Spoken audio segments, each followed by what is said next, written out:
سب سے زیادہ جو گناہ انسان کو اللہ سے دور کر دیتے ہیں وہ تنہائی کے گناہ ہیں، جو لوگوں سے چھپ کے کیے جاتے ہیں۔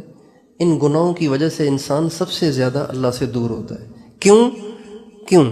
اس کی وجہ ہے، اس کی وجہ یہ ہے کہ مخلوق کے سامنے تو گناہ اس وجہ سے نہیں کرتا کہ مخلوق دیکھ رہی ہے، چھپ کے گناہ کیوں کرتا ہے کہ مخلوق نہیں دیکھ رہی، اس کا مطلب ہے اللہ کچھ ہے ہی نہیں، تو اللہ کی عظمت کا گویا انکار ہو گیا، اللہ کی عظمت کا گویا انکار ہو گیا، اللہ کی عظمت اور کبریائی سے گویا لاپرواہی برتی جا رہی ہے۔ جب اللہ کی عظمت اور کبریائی سے بندہ لاپرواہی برتتا ہے تو اللہ سے دور تو ہوگا نا پھر۔